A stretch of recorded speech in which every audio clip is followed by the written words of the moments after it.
Joyride 2024 Whistler. Jesteśmy na początku toru i teraz Wam go pokażę, jak on wygląda. Zapraszam na szczegóły. Na początek mamy malutkiego dropa, maksymalnie 3 metry wysokości na oko. Flat drop bez wybicia, który zaczyna się tutaj na górze. Belka do bunny hop challenge. Tu jedziesz, przeskakujesz bunny hopem i wklejasz się w dropa. Tak serio tej belki nie będzie i będzie idealny tutaj dropik.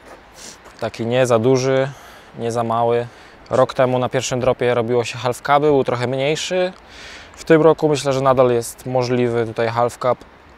Chociaż wygląda dość długi ten drop, ale powinno być spoko. Po pierwszym dropie od razu wskakujemy na tą przeszkodę, która jest step up, step downem. Miałem okazję raz się przejechać i wiem, że ta sekcja tutaj jest taka, że musisz być precyzyjny bardzo, bo jest na styk prędkości. No niby taki step up, step down, a tak naprawdę to są takie dwie rozgrzewkowe małe hopy niby, ale jednak ta pierwsza już jest mega długa, z krótkim lądowaniem. Ale fajnie, że to są takie przeszkody mniejsze, na których można poczuć rower, żeby przed tymi kolejnymi większymi przeszkodami. To się wydaje nieduże, ale patrzcie na tą bandę, ona jest pionowa. To jest zrobione prawie z betonu.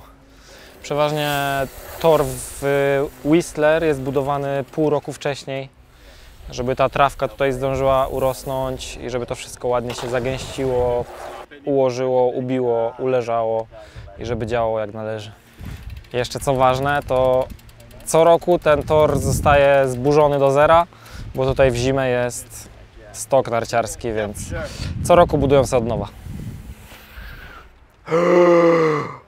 Wow! Ok, jesteśmy już troszkę niżej. Górna sekcja ma 3 przeszkody. Po tamtej sekcji jesteśmy już po pierwszej bandzie i wskakujemy w tą hopę, która jest hipem w prawo. Ogromne wybicie, ono ma szerokości z 2 metry myślę przynajmniej. Przez to z daleka wydaje się nie takie wielkie, ale jak się podejdzie albo jak się to jeździ, to jest ogromas. Dobra, po pierwszej hopie tutaj jest druga hopa, która jest tym razem hipem w lewo. Więc fajna sekcja tutaj na środku trasy, hip w prawo, hip w lewo. Nie ma tu za dużo miejsca między tymi hopami, ale samo lądowanie jest tak długie, że będzie czas na ogarnięcie się przed kolejnym trikiem. To pierwszy hip ma z 7 metrów długości, ale to też zależy od Ciebie, gdzie chcesz wylądować. Możesz polecieć, podejrzewam, od 6 do nawet 10 metrów. Tutaj już widać, że przez większość dnia słońce nam będzie trochę przeszkadzać, bo świeci zaraz nad wybiciami wieczorem, kiedy wieczorem nie powinno być wiatru. Także będzie albo wiatr, albo słońce w pysk. Miejmy nadzieję, że rano będzie się dobrze jeździć. Ok, po tych 2 pierwszych hipach mamy kolejną bandę, która jest tak samo wysoka i pionowa jak tamta wyżej, która prowadzi nas na hopę, która jest, podejrzewam, jedyną hopą tutaj na wprost. Wybitko ma chyba z 4 metry wysokości, więc tam będzie taki airtime, że pozdro. Tutaj już mamy wlot na górę, na kładkę przed flat dropem. Tutaj można zrobić coś na tej kładce pochylonej pod górkę, albo wskoczyć od razu na górę na takie małe lądowanko. No jesteśmy już prawie na samym dole, mamy tutaj kładkę, step up i flat drop w dół. Wielkościowo małe. Dropik tym razem wygląda na mega długi i to lądowanie wygląda dość stromo, przynajmniej z tej perspektywy. No wygląda to, że tutaj mega szybko będzie wszędzie. Nie ma miejsca tutaj na gleby, bo będzie boleć. Po dropie mamy kolejną bandę, która idzie w Kuba! Po dropie kolejna banda, która idzie w bardzo ciekawą przeszkodę. Podoba mi się, to jest dirtowy spine. Wysokie wybicie, pionowe wybicie. Zobaczcie, jak wysoko można na tej przeszkodzie polecieć, która ma tylko 2 metry przelotu. Ogromne wybicie, dość pionowe i nie ma w ogóle przelotu, tylko od razu jest lądowanie. To będzie fajna hopa do zabawy. Kolejna przeszkoda, prawdopodobnie moja ulubiona z całej tej trasy, to jest quarter z lądowaniem dirtowym po obydwu stronach i co najlepsze jest wallride. Mam nadzieję, że ktoś go użyje. Czyli tak, lecisz sobie wallride'a, lecisz tutaj w kółko, no i potem już zmierzasz ku końcowi na Bonner Log.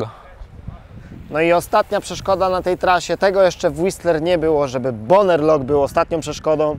Będzie ciekawie, na pewno zobaczymy tutaj front flipy, backflip kombosy. Zmierzymy tutaj kąt Bonnera.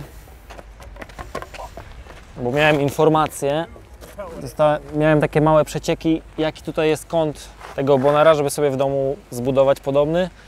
Powiedzieli 35 stopni, jest 35 stopni, więc nikt mnie nie okłamał.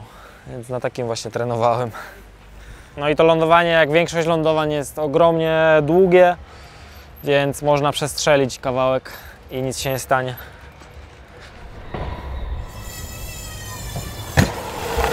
No i jeżeli chciałbym coś powiedzieć o całej trasie, to według mnie ze wszystkich lat wygląda ona najlepiej pod względem wykonania i bezpieczeństwa.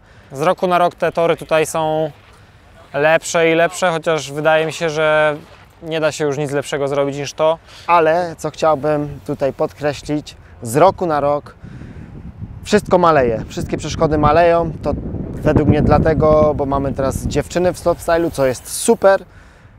Nie podoba mi się trochę to, że wszystko maleje, nie mamy żadnego dużego dropa, nie mamy żadnej ogromnej hopy, no ale tak jest, sport idzie w tą stronę i dobrze, bo na tych przeszkodach, które nie są tak ogromne, ale są nadal wysokie i pionowe, możemy zobaczyć najlepsze triki.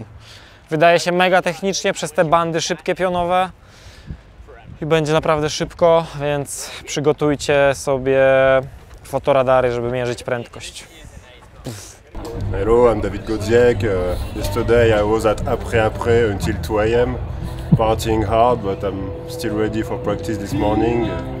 It's really good without visor like Nikolai Rogatkin. So Big party every day like Nikolai and no visor. yeah, trying to find the spirit for Triple Crown, you know.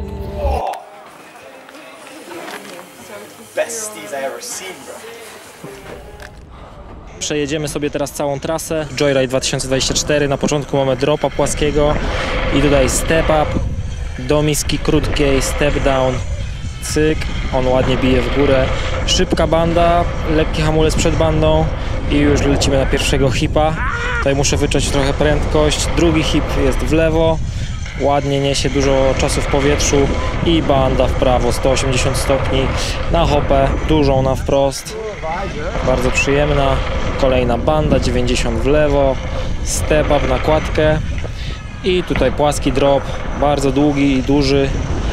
Banda cyk w lewo, taki spine, hopa a la spine i quarter pipe, bardzo przyjemny. No i tutaj już jedziemy w stronę Bonner Loga.